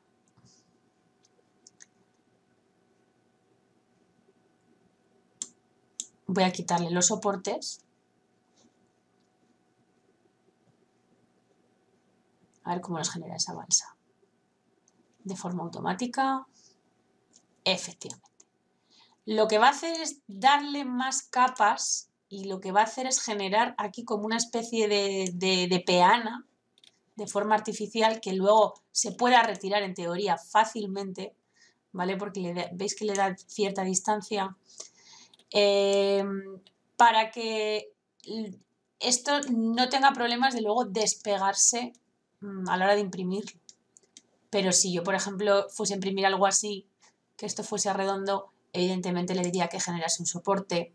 Además, el patrón de la balsa lo podéis, no sé, creo que se puede controlar exacto por capas y puedes decirle la distancia a la que quieres que esté la capa y en este caso yo, por ejemplo, le diría que incluso que generase un soporte ahí. Pero si, por ejemplo, esto fuese en vertical y no necesitase todo estos soportes, sería un gasto de material superfluo que no sería necesario. Así que lo mejor sería generarle una balsa, ¿vale? O si no necesitásemos en este caso, pues lo que te diría es que esta pieza no necesita adherencia, pues directamente le diríamos que ninguno. ¿De acuerdo? Ahora mismo no nos salen los valores de configuración de extrusión doble porque nuestra impresora no es un extrusor doble. El software por defecto ya sabe si tu impresora tiene opción de doble extrusor o no la tiene. Si tuviese una doble extrusor, pues aquí tendríamos otra serie de características que ves directamente, nos viene a los settings y podríamos controlar pues muchas más cosas. El tema de la doble extrusión es problemática porque a veces un extrusor puede generar rebabas que se puedan depositar en zonas que están impresas del otro material, puede generar desplazamientos a la hora de colocarse la distancia de un extrusor a otro puede hacer que no encajen bien las zonas de diferentes materiales. Entonces, normalmente, si quieres una pieza de varios colores o la haces ya con un multiextrusionador que tiene un único extrusor pero que puede conectar diferentes filamentos, o te diría que lo mejor sería darle un acabado de pintura y que cambies los colores en vez de en función del material, en función del acabado final. Es muy complejo imprimir a doble extrusionador y de momento solamente en pocas ocasiones he tenido yo la ocasión de trabajar con impresoras de doble Eh, es más problemático además porque necesitas darle una cierta distancia de margen para que los dos extrusores alcancen lo máximo, con lo cual tu superficie de impresión se reduce. O sea, genera una serie de problemáticas que son un poco más complejas. Y bueno, luego lo de modos especiales también sería algo pues ya mucho más avanzado. Cuando vamos a hacer, por ejemplo, temas de moldes, como vamos a hacer extrusiones selectivas, cosas mucho más complejas que no vamos a entrar de momento a materializar en los temas de laminado. Es más interesante que controlemos muy bien todos estos parámetros que ya nos vienen por defecto y como mucho podamos con el tiempo ampliar un poquito más y que tengamos muy controlado el tema de los parámetros básicos antes que meternos en complicaciones como dobles extrusiones, generar nuestros soportes o cosas así.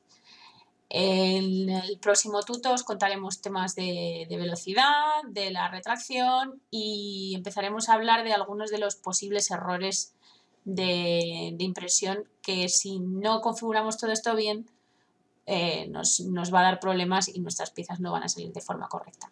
Así que bueno, espero que ya tengáis más o menos claro qué parámetros más o menos vamos a necesitar, el tema de los soportes y todas las problemáticas que generan. Os pondré más ejemplificaciones más adelante de cómo podemos resolver el tema de los soportes y evitarlos si controlamos bien el tema de las velocidades y el tema de las temperaturas. Y veremos un poco también, si no lo podemos evitar, pues cómo podemos minimizar esa cantidad de soporte, de gasto de material y de tiempo. Un ejemplo muy claro es simplemente cómo posicionar la pieza, ya lo hemos visto aquí, y otras serán en los tutoriales de modelado que veremos pensando ya cómo tenemos que construir esas piezas para evitar ese tipo de problemas. Espero que se haya aclarado más dudas del laminador y nos vemos en el próximo tutorial. Empezamos hoy con un nuevo software de poligonización que se llama Autodesk 3D Max. En nuestro caso está en inglés, pero es que no existe versión en castellano. Así que bueno, intento que lo haré lo más fácil posible e intentaré traducir toda la terminología para que os vayáis familiarizando con el programa. Hoy solamente vamos a ver las principales herramientas o lo que sería la interfaz principal, ¿vale? Lo primero que os vais a encontrar al abrir el programa sería esta ventana que aparece con 4 vistas, en la que podemos elegir la vista que estaría activa. Todas las vistas nos indica en la parte superior de cada una el tipo de vista en la que se trata, y luego aquí tenemos un chivatito en la esquina superior derecha que nos va a indicar en qué posición en el espacio tridimensional nos encontramos. Como veis, nos aparece con una cuadrícula o lo que llamaríamos un grid, ¿vale? Que lo que nos va a indicar es el punto en el espacio donde nos encontramos.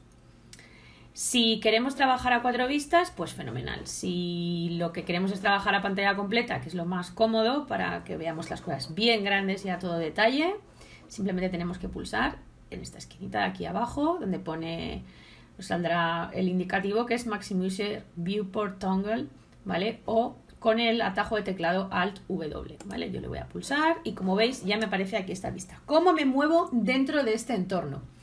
Bueno, lo primero que tenéis que hacer es tener ratón. Con una tableta gráfica lo vais a tener un poquito complicado. Y con un ratón que tenga ruleta, ¿vale? No me vale solamente que tenga con el botón izquierdo y derecho, porque si no os vais a ver muy limitados. La ruleta nos va a permitir acercarnos y alejarnos dentro del entorno 3D.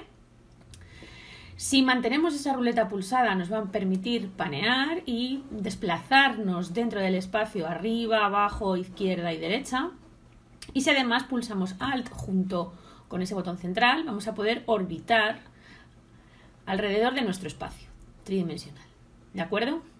Bueno, como en casi todos los programas de 3D, las principales herramientas son selección, en nuestro caso lo tendríamos aquí arriba, que nos aparece aquí marcadito en azul, mover, lo pinchamos y nos vemos que aparece la casillita ya y nos indica además encima de cada botón el atajo de teclado. En este caso sería el de selección es la Q, el de mover es la W, el de rotar es la E y el de escalar es la R.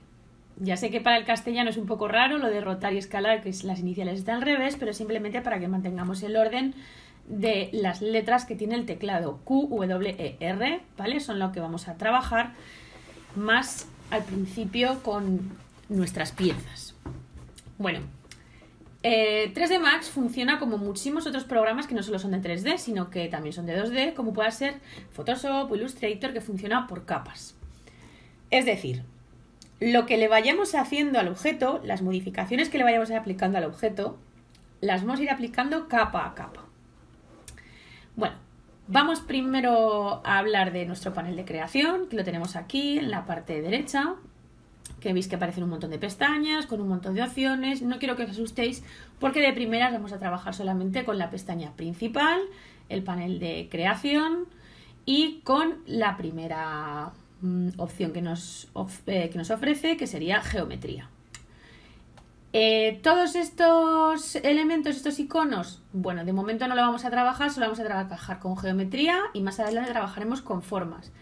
Pero como este programa está pensado para no solamente hacer modelos, sino que además texturizarlos, iluminarlos, crear escenas completas, incluso generar animaciones, por eso tenemos aquí abajo una línea de tiempo, nos vienen toda esta serie de opciones más que vienen incluidas por defecto en el programa, pero que para nosotros a la hora de modelar no nos interesan. Así que de momento nos vamos a quedar únicamente en el panel de creación, en la opción de estándares primitivas, ¿vale? No queremos de momento entrar en materia de todo lo que existe por defecto en objetos del programa, así que nos vamos a quedar simplemente con este primer panel. Como veis, os aparecen una serie de opciones con geometrías básicas, como pueden ser la caja, el cono, la esfera, geosfera, que si no os suena es simplemente una versión distinta de la esfera, ahora lo veremos, cilindro, el tubo, el toroide, que es el mítico donuts, la pirámide, la tetera, el plano y un texto. Bueno, la de la tetera es más que nada es un tema simbólico, pero que nos viene muy bien para ejemplificar cómo se construye un objeto, ¿vale? Todos los software comparten por ejemplo, un inicio común en el que se llamaría la parametrización de objetos, que es donde que nos deja estas opciones, que nos permite controlar cómo va a ser ese objeto que estamos creando o esa forma básica, ¿vale? Entonces siempre, en algunos programas incluyen la tetera porque fue el primero que se parametrizó en un software de 3D y lo meten como guiño, ¿vale? Simplemente veis que pulsando, manteniendo pulsando y estirando con el botón principal del ratón creamos nuestro primer objeto, ¿vale? Bueno, pues aquí tendríamos la tetera. Nos viene muy bien como ejemplo porque, como veis, ya nos da las opciones de creación desde un lateral o desde el centro. Luego nos dice aquí una serie de parámetros que serían la posición en el espacio y el radiado del objeto, los parámetros principales, que es el radio general de nuestra tetera, la segmentación y las partes de esa tetera, ¿vale? El por qué nos aparece esto de segmentos, bueno, pues es algo que es muy importante en los software de 3D que funcionan por poligonización.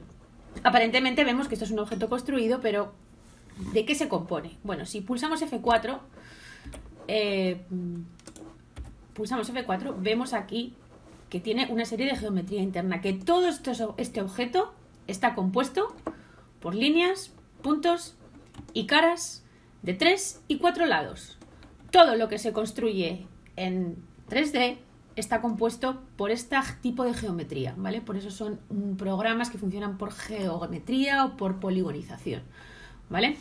Entonces, según el valor de segmentación que tengan, tendrán mayor detalle o menor detalle. ¿Cómo puedo saber yo, cómo puedo modificar yo este objeto que ya he creado y que en el momento en que he salido de la opción de creación, porque si yo sigo teniendo esto, como veis voy creando aquí etcétera sin fin, pero no me interesa, control Z y voy eliminando eso, y para desactivar este tipo de botón simplemente vuelvo al botón de selección, ¿vale? Y ya automáticamente se me quita la activación de creación de objetos.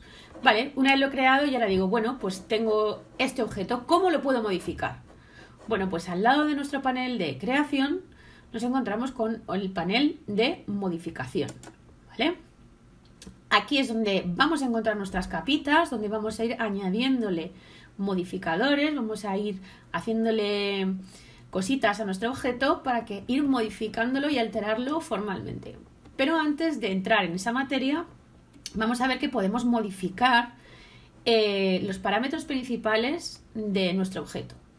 Lo primero que nos dice es que podemos modificar el radio, ¿vale? Le podemos dar una medida exacta. En nuestro caso estamos trabajando en centímetros, pero se podía trabajar en otro tipo de unidades simplemente viniendo a la parte de aquí de Customize, Unit Setup.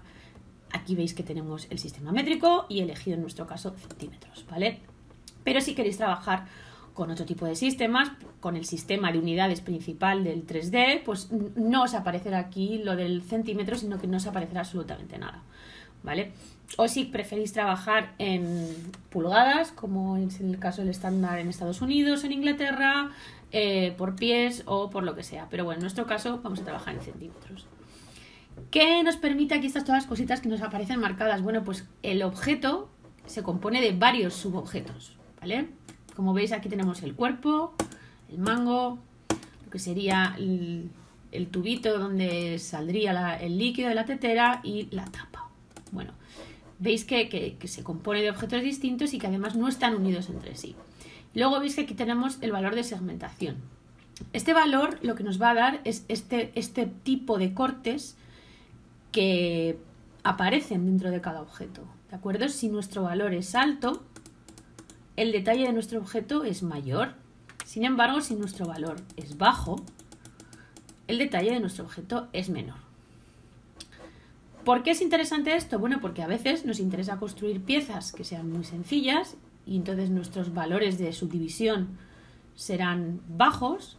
Y si queremos hacer piezas con mucho detalle, con mucho redondeo, muy orgánicas, vamos a tener que meterle valores de subdivisión altos, ¿vale? Entonces, si queréis ocultar estas líneas, simplemente volvéis a pulsar F4 y se ocultan las líneas, ¿vale? F4 apagamos y encendemos, F3 vemos solo las líneas, ¿de acuerdo? Bueno, eso también lo podemos cambiar desde aquí, que veis que cambia de wireframe, que sería estructura alámbrica.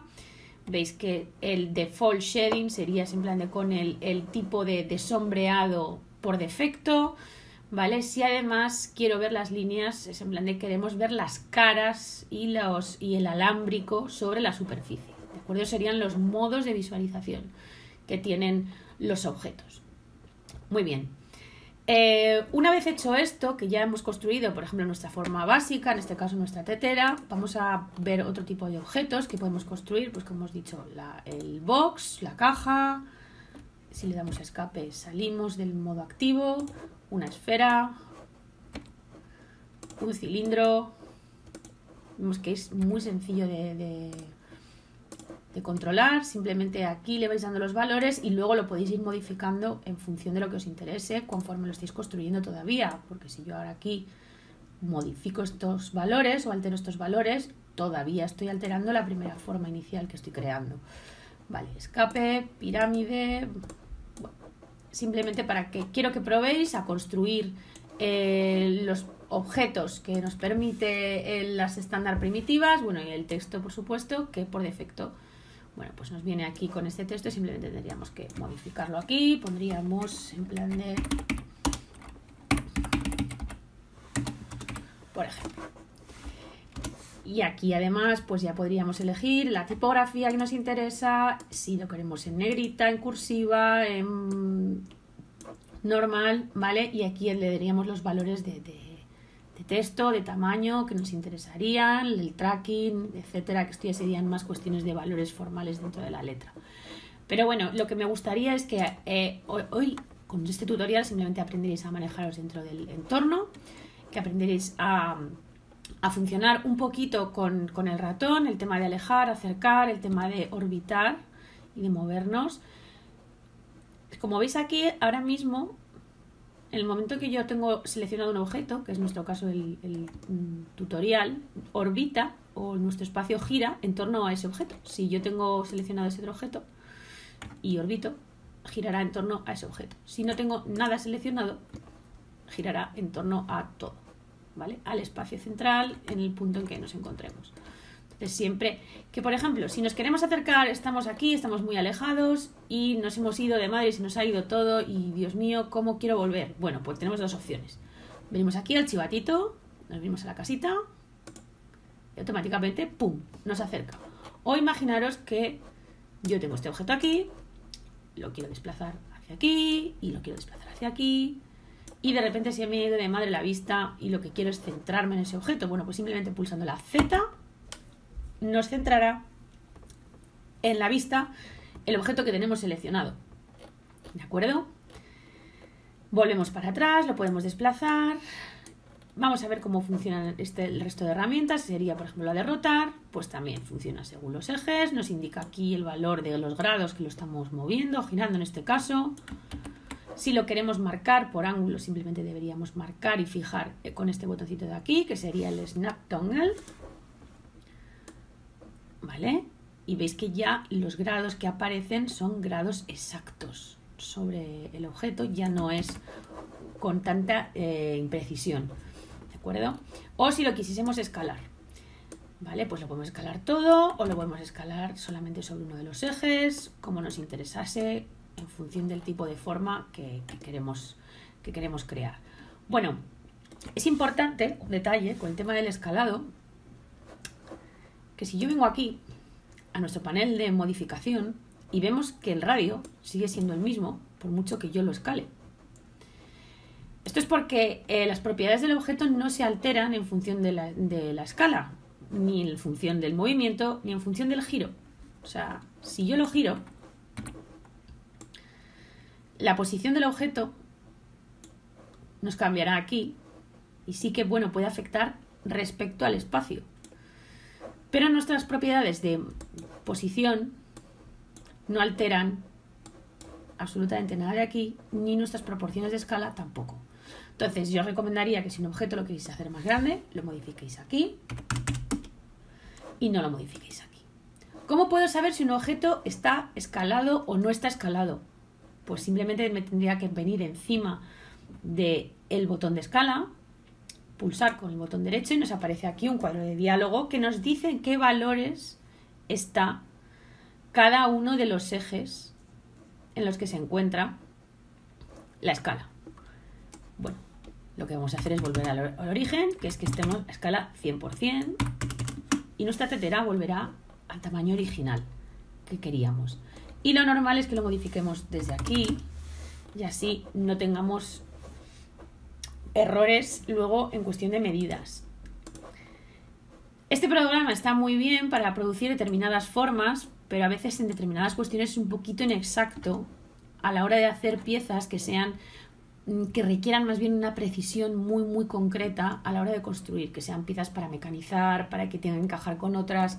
Es un programa muy versátil que te permite hacer cosas muy creativas, pero que hay que estar muy atento en ciertos detalles para que nos quede exacto y nos quede todo bien si queremos hacer una cosa con medidas 100% exactas. Para eso igual utilizaríamos otro software, como pueda ser Rhinoceros o como pueda ser AutoCAD o como pueda ser Solid Edge, pero que están más limitados a la hora de construir y que son muchísimo más técnicos. He elegido este software precisamente para que tengáis un poquito más de libertad a la hora de crear objetos. Y me gustaría que simplemente hoy os iniciaseis en lo que es la cuestión de funcionamiento de la interfaz, que os movéis dentro del espacio, que trabajaseis los 4 herramientas principales de trabajo, lo de selección, mover, rotar, escalar, que creaseis en el panel de creación unos objetos básicos y que si os atrevieseis un poquito más, entrar en cada uno de ellos y modificarlos. El tutorial anterior estuvimos viendo un poquito cómo funcionaba la interfaz de usuario, los botones principales de herramientas de selección, mover, rotar y escalar y las nociones básicas del panel de creación, así como cómo configurar nuestras vistas y cómo ampliar o reducir la vista principal, movernos en el entorno tridimensional, acercarnos, alejarnos y orbitar. Una vez recordado esto, estuvimos también viendo un poquito cómo crear objetos sencillos con geometría básica, como eran la caja, el cono, la esfera, la geosfera, que lo único que cambiaba en relación a la esfera es la poligonización interna, pero que la forma final es la misma, que es algo que había olvidado comentaros en el tutorial anterior. Y yo quería ver un poquito más en profundidad el tema del panel de modificación. ¿De acuerdo? Bueno, en primer lugar voy a eliminar esto de aquí y voy a crear un objeto muy básico como la caja. Le voy a dar unas medidas exactas porque las cosas funcionan mucho mejor en exactas, ¿vale?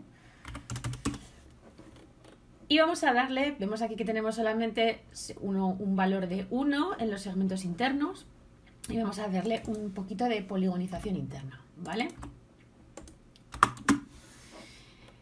Como veis, lo que controla aquí es el número de segmentos en uno de los laterales, en un eje, el número de segmentos en otro eje y el último valor es el eje de altura, ¿de acuerdo? Si lo podéis ver, lo podemos modificar aquí para que así lo veáis con más precisión. Muy bien. Una vez hecho esto y generado nuestro objeto, lo que vamos a hacer es posicionarlo en el 0, 0, ¿vale? Porque así nos encaja perfectamente la base y el punto central entre la X y el Y de nuestro objeto sobre nuestro espacio tridimensional. Muy bien.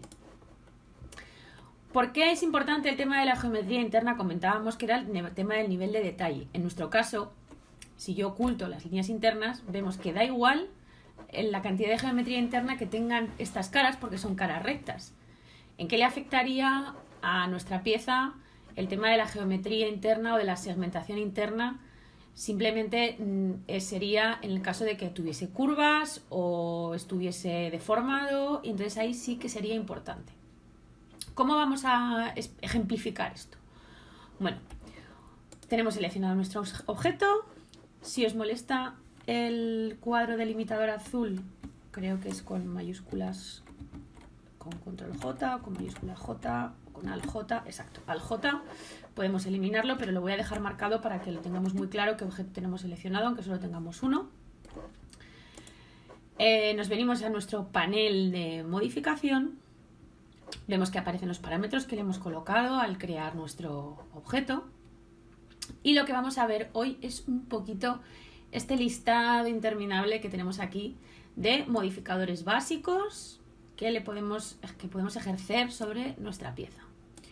Hoy solo vamos a ver unos poquitos para que no nos agobiemos y así podáis practicar cómo le afectan estos modificadores a diferentes piezas básicas que podéis crear con el panel de creación de primitivas estándar y de paso que podéis probar también un poquito las extendidas, ¿vale? Que tienen algún poquito más de complejidad a nivel de creación, pero vamos, simplemente pues en vez de, por ejemplo, tener la caja solamente la estándar, tendríamos también la caja, por ejemplo, redondeadita, ¿vale? Simplemente que le añaden un valor de fillet, ¿vale? Que sería de redondeo, por así decirlo, ¿vale? Pero que bueno, que simplemente veáis que tampoco tienen muchísima diferencia los parámetros de las primitivas estándar con las primitivas extendidas.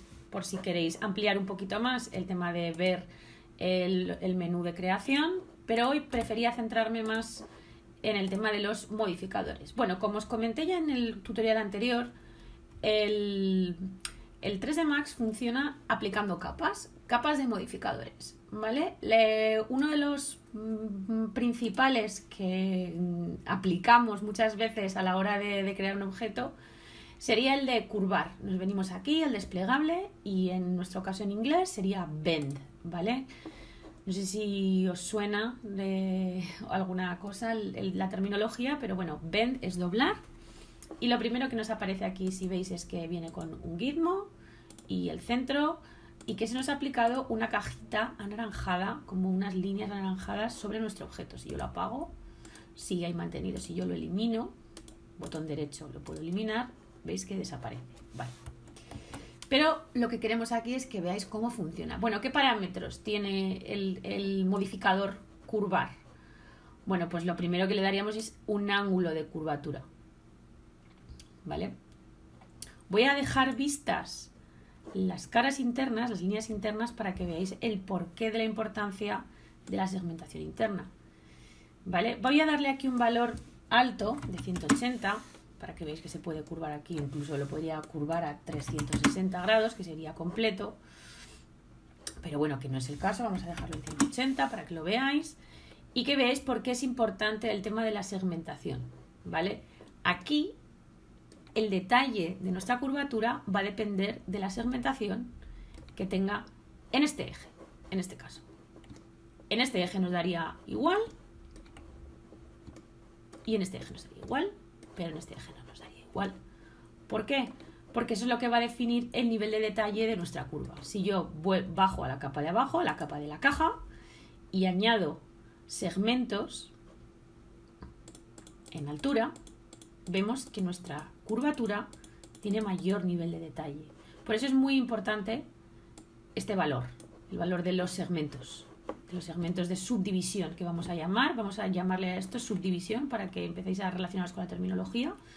Entonces eso es lo que nos va a dar ese nivel de detalle. Normalmente cuando ya veis más avanzados trabajamos primero a un nivel bajo de subdivisión y luego vamos añadiendo detalle, por así decirlo.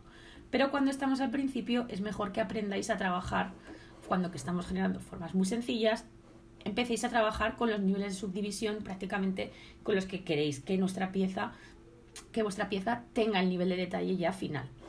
Más adelante veremos por qué, pero de momento vamos a dejarlo esto a un nivel de 20 para que os hagáis una idea. Y además vamos a volver a la capa de modificador curvar. Que otro elemento que nos viene aquí interesante, el tema de la dirección. Y si queremos que esa curva no sea completamente recta, y sino que queremos que tenga una dirección de curvatura, pues alteraremos el valor de dirección y con él conseguiremos que nuestra curva cambie. Ojo con este tipo de detalles o de imperfecciones que se generan al aplicar los modificadores, ¿de acuerdo? Eso es porque la subdivisión porque la geometría del objeto se solapa. Si nuestra curva, nuestra dirección de curva se solapa, ¿veis que aparece este tipo de errores? Ojito con estos valores, porque lo que hacen es que la pieza se superponga un trozo de la pieza sobre otro. Y eso lo que hace es que genera errores o genera bugs luego a la hora, por ejemplo, de que fuésemos a imprimir. Y no nos interesa. Entonces, cuando apliquéis este tipo de modificadores, simplemente fijaros que toda la geometría que queda final es correcta, ¿de acuerdo? Bueno, ¿qué más viene, por ejemplo, aquí por defecto en la opción de parámetros del modificador BEM? Vemos que viene X, Y, Z. Pues esto lo que dependerá es la dirección de curvatura. Si yo cambio esto, veis que la curva me la está aplicando sobre el eje X, no me la está aplicando sobre el eje Z, que es el eje de altura, que es sobre el que lo hemos aplicado anteriormente. Si yo le cambio el eje Y, veis que, bueno, voy a poner la dirección a 0, veis que la curvatura me la va a generar sobre el eje Y. ¿De acuerdo? Por eso es muy importante en qué eje estamos trabajando. En nuestro caso, si queremos lo que queremos es que desde arriba en la vertical, en el eje Z, nos haga la curva, marcaremos la casilla de Z, marcaremos el valor del ángulo que queremos curvar esta pieza. ¿De acuerdo? Y si solamente quiero que esta pieza tenga una curvatura en una zona, pero que mantenga la rectitud en otra de las zonas. Bueno, pues aquí tenemos otra casillita importante que también nos va a aparecer en otros modificadores que se llaman los límites. Al marcar limitar efecto, vemos que hace un extraño, pero no pasa nada. Simplemente lo que tenemos que hacer es añadirle valor.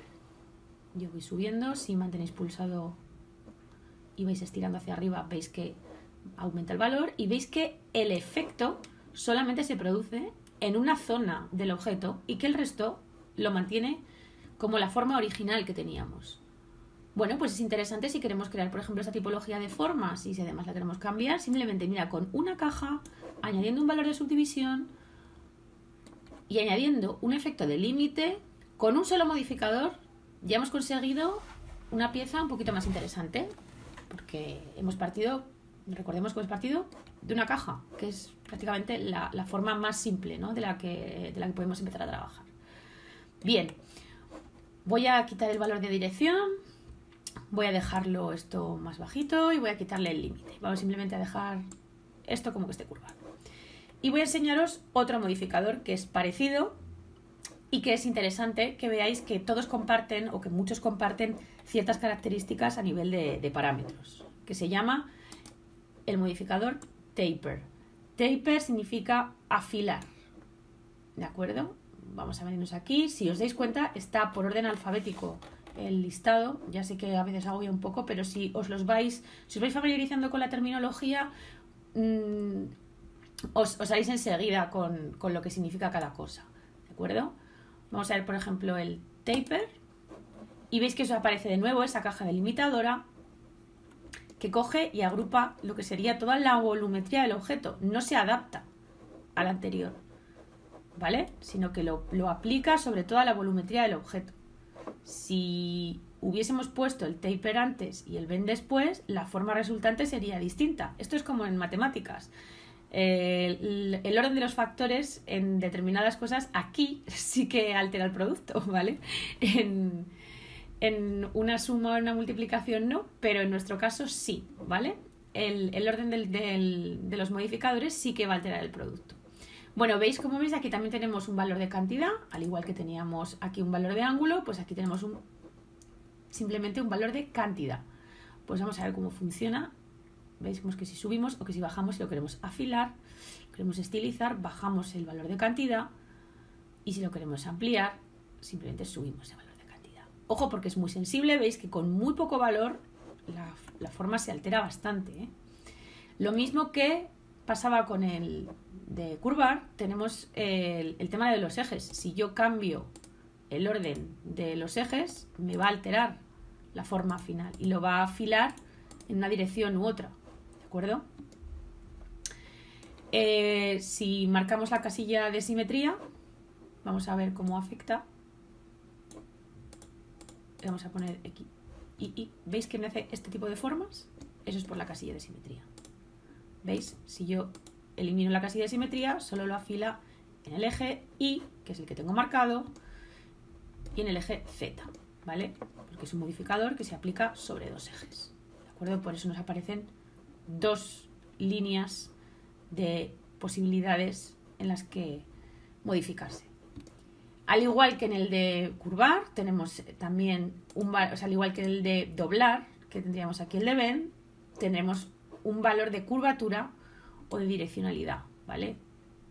Voy a cambiar y vamos a poner los ejes iniciales para que lo veáis y vamos a tocar el nivel de curvatura. ¿Veis que aquí cómo afecta el nivel de curvatura? Que yo le estoy dando a la pieza.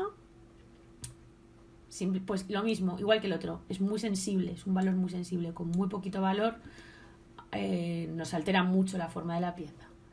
Y al igual que en el valor en el modificador de curvar, tenemos una casilla, un parámetro que es el de limitar el efecto. En el momento en que lo marcamos, ¡pum!, desaparece el efecto inicial y simplemente con ir dándole valores vemos cómo se va generando esa alteración formal en nuestra pieza, ¿de acuerdo? Vemos que solamente afecta en determinada cantidad, en determinada zona. Si yo subo ese valor de cantidad y con todos simplemente se mantendrá nuestra pieza inicial, nuestra forma inicial, aquí sigue siendo exactamente como la original de la que hemos partido. ¿De acuerdo? Solamente vamos a ver hoy un modificador más, porque con estas tres cosas yo creo que ya podemos empezar a hacernos una idea de cómo funciona el tema de los modificadores. Voy a probar uno más, que sería el de la simetría, que es uno que es muy conocido. Lo tenemos aquí abajo, justo encima del de afilar, que sería el de symmetry. Muy bien. ¿Veis que automáticamente nos ha aparecido aquí como un plano en medio, con una flecha, con dos direcciones? Ese es el plano de simetría. Eso es lo que va a determinar dónde está el punto que vamos a generar la simetría. Bien, esta tiene un poquito más de complicación. Bueno, como veis, se genera a través del eje X, que es donde tenemos marcado el eje X. Si yo le doy al eje Y, automáticamente el plano de simetría, ¡pum!, me cambia. Y la direccionalidad de la simetría cambia. Si lo pongo en Z, lo mismo. me genera una forma simétrica a partir del eje Z. Bien. ¿Y si yo quiero modificar este punto y que en vez de la simetría se me genere aquí, se me empiece a generar aquí arriba? Bueno, ahí es donde entramos a un poquito más de control de este modificador. En esta capa, como veis casi todos tienen un desplegable, que lo que marca es un gizmo y el centro. Y en nuestro caso, aquí lo que nos marca es el espejo de punto de simetría, ¿no? Porque al fin y al cabo, simetría es como hacerle un espejo a nuestra pieza. Vale, pues bajo o entro más bien dentro del valor del espejo y en el momento en que con la herramienta de mover yo desplazo ese punto de simetría y me altera el punto de origen de esa simetría, ¿de acuerdo?